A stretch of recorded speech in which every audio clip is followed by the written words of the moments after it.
Hello, you wonderful people, and welcome to another episode of Crime Centric. This being a show where I talk about crime dramas that I watch. For today's episode, I'm going to talk about the latest episode of Elementary. So in this episode, we end up finding out that basically Joan's identity was stolen. Specifically, her essentially there were some people, addicts, who were overdosing on medicine that they were kind of getting from doctors. Essentially, it's this thing called doctor shopping. So essentially how it works is basically you get a doctor to prescribe you medication, but rather than go to that same doctor, because it's like you keep getting your refills on stuff like quickly back to back, it's going to get a little suspicious. So you go from doctor to doctor. That way it's less likely to trace it. But essentially what ended up happening was that basically someone stole Joan's identity and was basically filling out prescription notepads and giving it to people. And basically one guy ended up overdosing, and it came back to he got it from Joan because it was her name on a signature. Because Belle had brought it up. The fact is, it's actually illegal.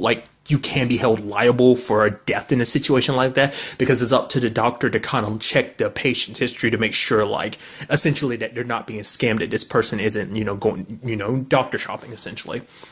And essentially, it wasn't just this one particular guy. A lot of people had Joan's name on it, and for the whatever they were getting prescribed. And Joan has to be well, I haven't worked in the medical field for 10 years.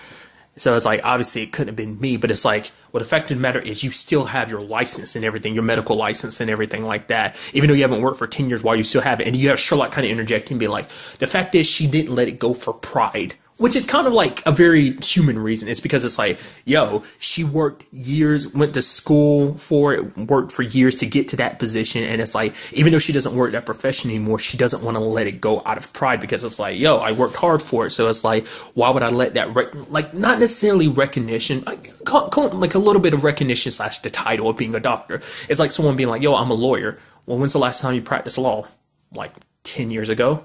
Or really, it's have you actually tried a case? It's no, I haven't. But I'm still actually, when you look at my qualifications, I'm actually a lawyer. The fact is that I never did anything with it doesn't change the fact is that I am technically a lawyer. So it kind of coincides with the same thing. It's just she didn't want to give up her title of being a doctor. I mean, in retrospect, it's kind of well, why would you want to anyway? It's I keep flaunting that around. It's oh, you're a doctor? No. I mean, technically, yes. I still have my license and everything. I don't practice medicine. But yes, I'm still technically a doctor. Because she's not really a foreign doctor. Because I'm trying to remember, did she ever get fired? If I remember, it was a specific surgery or something that led to her quitting. She didn't actually get fired, she quit. So that's one thing. Because I mean, if she got fired, that'd be one thing, because it'd be kind of an asterisk beside her name. But oh yeah, Joan, she's a former doctor, asterisk, because she got fired essentially. But it's she quit, so it's a different story. But nevertheless, they end up looking into it, and the person behind it is this lady named Franny. And apparently someone Joan had crossed paths with during her residency. They bumped each other in the hallways and said hi, but never really had meaningful interactions. But then it turns out oh, she's dead. But not only is she dead, there's a mom there named Marla, whose son basically has this medical condition that it's an autoimmune disease, but no one really knows what that whole situation is about. So ends up finding out, oh, Marla got killed too. So it's okay, so obviously, all the notepads are going, so obviously this is all about that. But you end up finding out, well, a lot of things. One, that basically the weapon that killed Marla and Franny ended up being connected to her ex-husband. Essentially, there was a guy that was mugged 2 years ago, and he was shot in the arm. And basically, the bullet from that gun matched the bullet in his arm. They end up asking questions. Sherlock kind of sees through it as oh, you're lying. You weren't mugged. You're actually trying to rob them, weren't you? And it's he was, and he got shot. Essentially, the father was kind of having an affair at the time, but it's well, the fact of the matter is his son was in such a critical condition of being sick the way he is, and that his mom was that his ex-wife Marla was constantly taking care of him. So it's just kind of he didn't want to get caught up in that whole situation of having the affair and letting that come to light, because it's she was already doing so much good. Really, he felt guilty because it's she's working so hard to take care of our son and everything. So it's it's wrong for me, it's to be doing this to her. So, I mean, granted, they still ended up getting divorced. So I assume it was mainly because maybe she eventually found out. I mean, he never actually brought it up whether or not she found out or not, but I can only assume that maybe that, at least that probably played a contributing factor. Another part of it is the fact is the son's condition. I mean, I guess it plays even more of a role when you end up finding out, oh yeah, like that there's a lot more to that situation because of, I forgot what the disease is. I mentioned it in the episode, but it's like, you know, you hear it on different TV shows and stuff, but it's the disease that like you want to be a hero / you want to be, is it Munchausen disease? I think is what it's called, if I remember correctly. It's something I've heard from time to time, but essentially you want to feel needed. It's actually you want to be a hero. So basically the mom, Marla, has been making her son Ethan sick since he was a baby, just so she could feel wanted and be a hero and just feel needed. Because like he even says it himself in the episode, like he didn't, because of his situation, he never really got out that much. The only people he really ever hung around were his like physical therapists, as well as the people that took care of him. He didn't really go anywhere. He didn't have any friends. So outside of his mom, he didn't really have anyone. Like, she was the only person he could rely on, which is kind of the whole point and everything. So I'm guessing, but the point I was trying to make is, I guess that's kind of why the divorce thing kind of happened, was because of that too, because it's like, she wanted him to solely rely on her rather than the dad. Like I said, because he never really brought up the fact that their affair was found out. It could have been a contributing factor to that, but I think that was mainly it. It's actually really sad because when it was all said and done, like, because Joan explains it to him because she talks to him at the end of it, and it's like, I guess, you know, because she kind of got a bit of a connection with Ethan because of his situation. I guess because of her medical background and everything, she kind of wanted to, I guess she took, you know, it's just, I guess, I get that feeling like because there's still that part of, I think, Joan's brain that thinks like a doctor. So she sees someone in front of her that she just wants to be there to kind of help console them. I think there's that. Well, I mean, she's just a very, you know, just with the nature of what they do, she's very sympathetic. But I think it's also, she's sympathetic from a doctor's point of view as well as detective point of view. I mean, that was just how I'm thinking about it. But it was just kind of like he's being like, you have to, you know, tell the police that you understand. They essentially almost asking Joan to tell them to take it a little easier on him. It's like, I killed my mom because she was poisoning me. I had no choice to do that. I was just so mad because I found out what she was doing to me. But then Joan points out, it's like, yeah, okay, arguably, yeah, I can be sympathetic about that. It sucks. Your mom sucked because of what she did, but that doesn't excuse what you did to Fran. Fran was literally your doctor. Like, she figured it out because mom slipped up and accidentally called one of the aliases that Fran was using. Because Fran wasn't just using Joan's identity. She was using was like 4 other doctors' identities, but the mom wanted to kind of, you know, because basically Fran originally ran through all the tests that she could do to find out what was wrong with Ethan, but the mom kind of switched up. It's like, oh, like she ran through everything, and it's like she's looking too deep. Let's move on to someone else, not realizing the person she was calling was another identity because, you know, no one really knew about Fran's whole side business. But Fran actually told Ethan the truth. She's the one that broke it to him. That's why he knew about his whole mom situation, because she figured it out and everything because of the call and everything. Because like the mom didn't keep the information consistent. Like she ended up adding more details when she called the other doctors, details that she hadn't told Franny before. Because like if there were such crucial details to her son's condition, she would have mentioned it. So it was like, obviously you're lying, you're manipulating the situation. Ended up finding out and talked to Ethan about it. But Ethan killed her anyway because, yeah, she warned him, but for Ethan, it was like she was a loose end because it's like if the time came for it, it's like Franny would have been the one to be able to turn on. It's like, oh, obviously it was Ethan because he found out about what his mom was doing to him. And then like, because Joan's point of view, which is a really good point, is like the fact is Franny told you the truth. Even though she's got her own little side business, she was doing something super illegal and knew that eventually this truth coming out, like eventually her telling you this would basically be putting her in danger, but she still told you anyway, because even though she was kind of shady in the way she was doing things, there was some integrity left in her to the point that she was willing to tell you that, and you killed her for it. So it's like, so that's where the sympathy ended, you know? And it's just kind of like, yeah, you killed a woman that was legitimately trying to help you, so less sympathy on that part. So like I said, it's kind of the situation where it's like you kind of feel bad for him, but then Joan pointed out because at first I was feeling bad for him, and then Joan pointed out, I was like, right, he did kill her and she was trying to help him, wasn't she? It's like, so never mind. It's a balance of like, oh, and then like you suck, you know. It's just like, I mean, it still doesn't excuse the fact that he killed his mom anyway, because I mean, he could have easily the evidence was there. He had Franny on his side, but I mean, for him, it's just because he was so mad because he's been in this condition. Like, she literally ruined his life. He never got to live a normal life because of that. I mean, Joan does point out that basically now that he's not taking like all those medications, I mean, it's not 100% sure whether like everything that might be wrong with him is because of the medicine. I mean, that she was kind of forcing him to take and stuff like that. Or she kind of like pushed into his body and everything. But then, like, you know, after a while, like, you know, if not taking it, the condition should ease up and he should get back, you know, get to a normal state. But I don't know. It sucked. Like I said, just sad how it, like, it worked out like that. I mean, it's sad that, I mean, really, because it's a mental disease. It's not like, the thing is, I'm not trying to excuse it, but you understand where that mentality comes from. It's not like it's just some deep, either emotional or mental issue where it's like you want to feel needed. You need to feel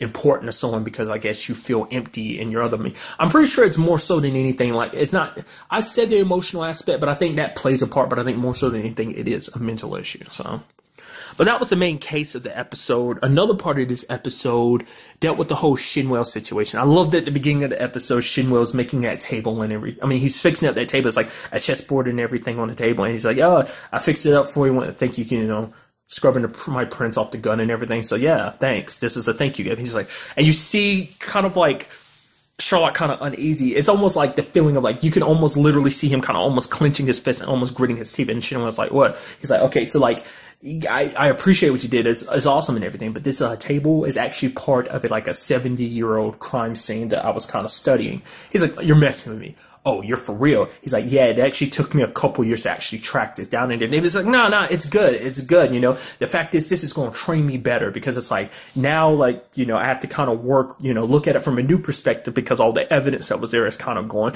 Granted, he ended up finding out later on that evidence wasn't completely gone. It was still there in some shapes or form, but just like how uneasy it made him feel, because I think that's the first time that's ever really happened to him before, especially when it's evidence that's in his possession. Like if it's in a cop's possession, that's one thing, but in his own possession, it's just like, you know, especially because it's kind of a side project, because of the way he always tries to keep his mind moving, keep his mind intact with all these different, you know, stuff, trying to figure out how things work, how certain murders happen and stuff like that. So it's just kind of like, it's literally, it's almost like going to a crime scene after someone has completely like bleach the whole crime scene and there's not a drop of evidence left, and even going as far as like somehow covering up the bleach smell somehow. It's almost like that. It's just like wiping the murder scene clean, and it's just kind of like you have to kind of start from scratch essentially. But he got me word. Nevertheless, the other big part of this episode is the fact that I brought it up before.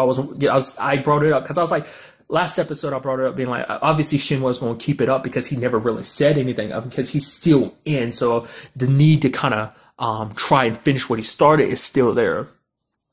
Joan is all for it because she's like, yo, he wants to do this. I mean, the work's already been put in. He's still got a good position with them. And he's just like, you got to find a good cop to kind of act as, you know, that he can inform to and everything, kind of make it official, you know, the opposite of the whole Whitlock situation. Sherlock is not as receptacle to the whole situation as Joan is, because for him, it's like the fact that Shinwell is inexperienced. He even goes as far as visiting a cop that Joan has set him up with and be like, yeah, don't meet with Shinwell. And then Joan's like, wait, what? He's like, okay, let me break down everything for you, okay? He got duped by Whitlock. There's that. The fact is he dropped a gun with his fingerprints on it at a murder scene that he didn't commit the murder to.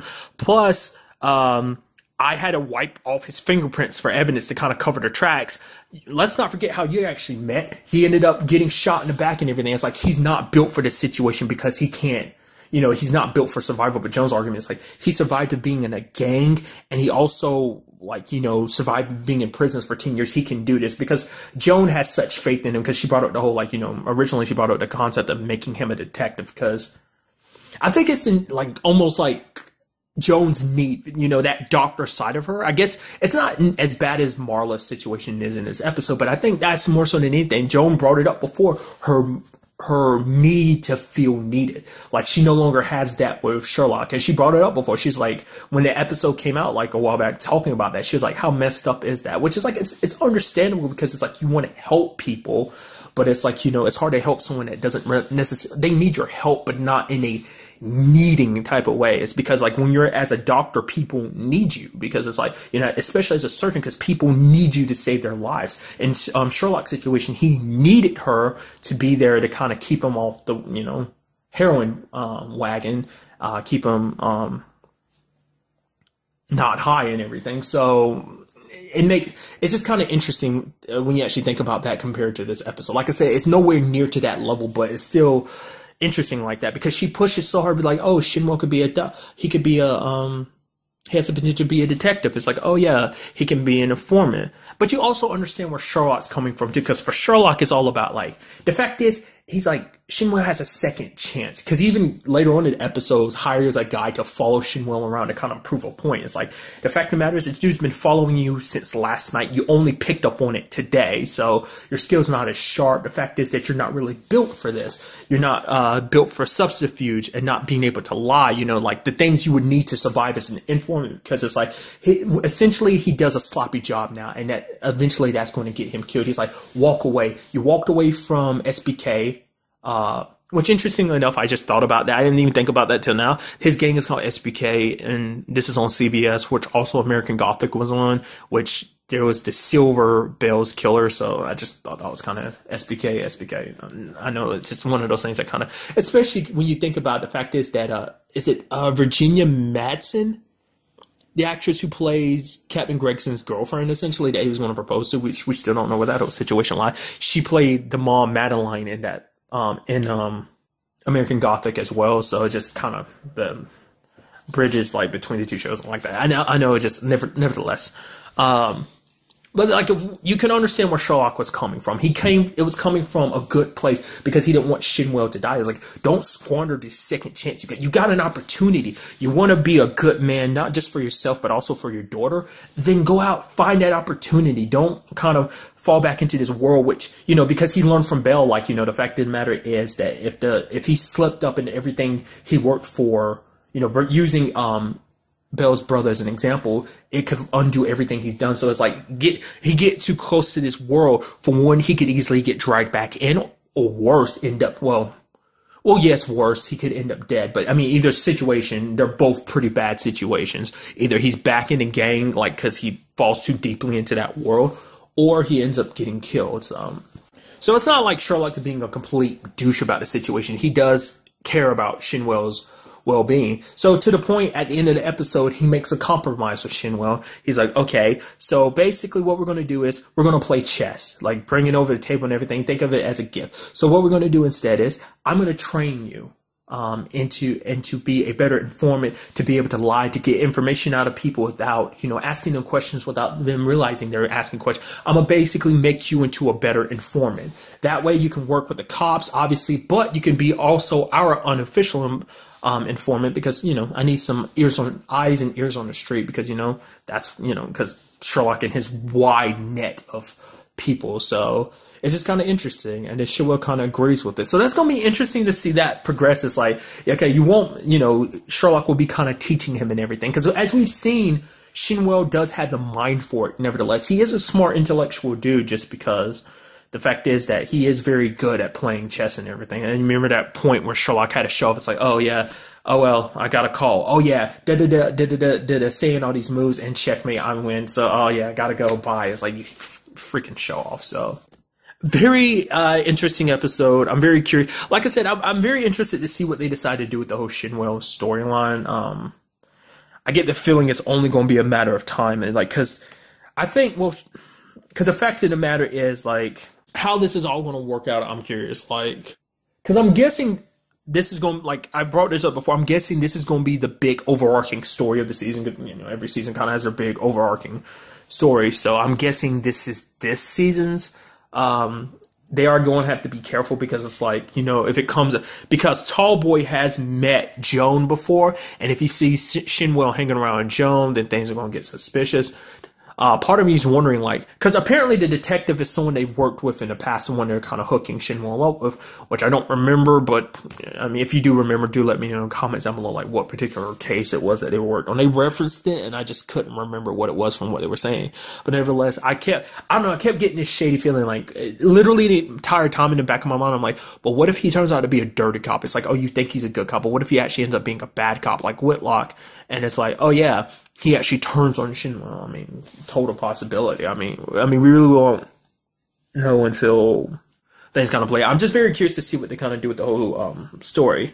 And there was that whole kind of Joan being guilty in this episode thing. That's never happened. Like, I'm trying to remember. That's why I hate when I can't remember specific. Like, I have a hard time remembering stuff from like earlier seasons. I don't remember if Sherlock's ever been found guilty of something like that, being like accused of murder. I know, kind of crossing borders here again, with the whole, Sherlock show, that was kind of a total storyline in Sherlock. It's like, oh yeah, everyone believed it. He was the one behind a lot of stuff. That's the only reason why he was as smart as he was, knowing all this stuff about crimes and stuff like that.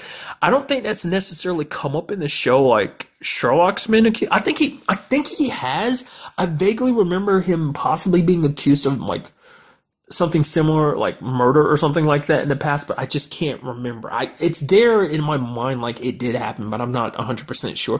So I'm thinking this is like the first time Joan has been associated with a crime. I mean, a big crime, because I mean, technically they're associated with crimes all the time because they're always breaking into people's houses, but that's an extremely gray area. I mean, really, in the eyes of the law, it's not really a gray area, but you know, being consultants and everything, they get a tiny little bit of leeway. So, like I said, a very interesting episode.